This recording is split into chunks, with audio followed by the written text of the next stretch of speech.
ಗೃಹಲಕ್ಷ್ಮಿ ಕೋಠಾ ಉಪಕೃತರಿಗೆ ಢವಢವ ಶುರುವಾಗಿದೆ.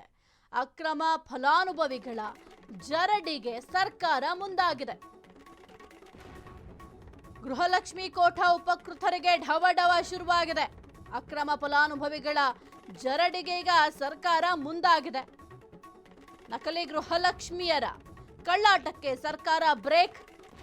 ಗ್ಯಾರಂಟಿ ಯೋಜನೆಗಳಿಗೆ ಮರು ಅರ್ಜಿಗೆ ಸರ್ಕಾರ ನಿರ್ಧಾರ.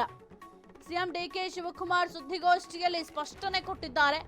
ಮರು ಅರ್ಜಿ ಹೆಸರಲ್ಲಿ ಪರಿಷ್ಕರಣೆಗೆ ಮುಂದಾದ ಸರ್ಕಾರ ಅನರ್ಹರನ್ನ ಕೈಬಿಟ್ಟು ಅರ್ಹರಿಗೆ ಗೃಹಲಕ್ಷ್ಮಿ ತಲುಪಿಸಲು ಈ ಒಂದು ನಿರ್ಧಾರ. ನಕಲಿ ಮತ್ತು ತಪ್ಪು ದಾಖಲೆಗಳ ಪರಿಶೀಲನೆ ನಡೆಸಲಿರೋ ಸರ್ಕಾರ ಮರಣ ಹೊಂದಿದ ಫಲಾನುಭವಿಗಳ ಖಾತೆಗೆ ಹಣ ಜಮೆಯನ್ನ ನಿಲ್ಲಿಸಲಿಕ್ಕೆ ಪ್ಲಾನ್ ಮಾಡ್ಕೊಂಡಿದ್ದಾರೆ. ಯಾಕೆಂತಂದ್ರೆ ಎಷ್ಟೋ ಗೃಹಲಕ್ಷ್ಮಿಯರು ಮರಣ ಹೊಂದಿದ್ದಾರೆ, ಆದರೂ ಕೂಡ ಅವರ ಖಾತೆಗೆ ಹಣ ಜಮೆ ಆಗ್ತಾ ಇದೆ. ಈ ಒಂದು ಅಕ್ರಮವನ್ನ ನಿಲ್ಲಿಸಲಿಕ್ಕೆ ಸರ್ಕಾರ ತನ್ನದೇ ಆದಂತಹ ಪ್ಲಾನ್ಗಳನ್ನ ಮಾಡ್ಕೊಂಡಿದೆ. ಈ ಒಂದು ಗ್ಯಾರಂಟಿ ಯೋಜನೆಗಳೇನಿದ್ದಾವೆ ಅದರಲ್ಲಿ ಒಂದು ಗೃಹಲಕ್ಷ್ಮಿ ಯೋಜನೆಗೆ ಮರು ಅರ್ಜಿ ಹಾಕಬೇಕು ಅಂತ ಸರ್ಕಾರ ಈಗ ಚಿಂತನೆಯನ್ನು ಕೂಡ ನಡೆಸ್ತಾ ಇದೆ. ಆರ್ಥಿಕವಾಗಿ ಸದೃಢವಾಗಿ ಇರೋರಿಗೆ ಗೃಹಲಕ್ಷ್ಮಿ ಬಂದ್ ಆಗತ್ತಾ? ಸರ್ಕಾರದಲ್ಲಿ ಗೃಹಲಕ್ಷ್ಮಿ ಯೋಜನೆಯಿಂದ ಆರ್ಥಿಕ ಹೊರೆ, ಗೃಹಲಕ್ಷ್ಮಿ ಯೋಜನೆ ಪರಿಷ್ಕರಣೆ ಮಾಡಬೇಕೆಂಬ ಚರ್ಚೆ ಇತ್ತು. ಈಗ ಮರು ಅರ್ಜಿ ಹೆಸರಿನಲ್ಲಿ ಪರಿಷ್ಕರಣೆಗೆ ಮುಂದಾಯ್ತಾ ಸರ್ಕಾರ? ಮರು ಅರ್ಜಿ ಹೆಸರಲ್ಲಿ ಆರ್ಥಿಕ ಹೊರೆಯನ್ನ ತಪ್ಪಿಸಲು ಸರ್ಕಾರ ಮುಂದಾಗಿದ್ಯಾ? ಸರ್ಕಾರದ ನಡೆಯಿಂದ ಲಕ್ಷಾಂತರ ಜನ ಗೃಹಲಕ್ಷ್ಮಿಯರು ಹೊರಕ್ಕೆ.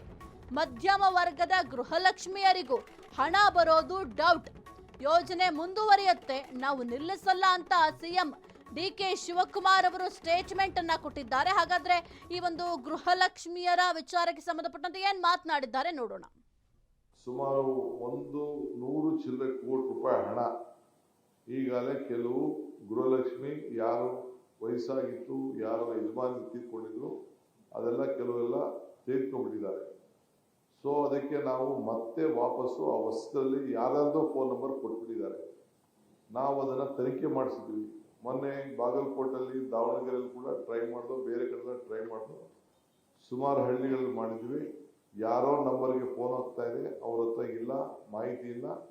ಸೊ ಯಾರು ನಿಜವಾಗ್ಲೂ ಒರಿಜಿನಲ್ ಹೋಗ್ತಾ ಇದೆಯೋ ಇಲ್ಲೊಂದು ಚೆಕ್ ಮಾಡಬೇಕಾಗಿದೆ.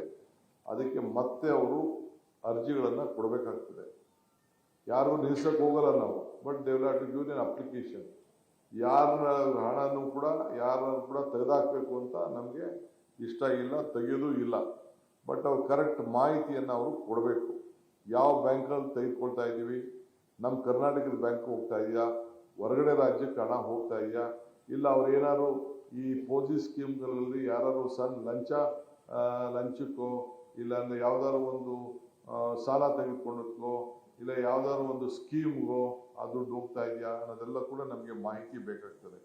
ಯಾಕೆಂದರೆ ಅವರು ಬದುಕಲಿ ಅಂತೇಳಿ ಆರ್ಥಿಕವಾದಂಥ ಶಕ್ತಿ ಸಿಗಬೇಕು, ಅವ್ರಿಗೆ ಕುಟುಂಬಕ್ಕೆ ಅನುಕೂಲ ಆಗಬೇಕು ಅಂತೇಳಿ ನಾವು ಈ ಗೃಹಲಕ್ಷ್ಮಿ ಕೊಡ್ತಾ ಇದ್ದೀವಿ.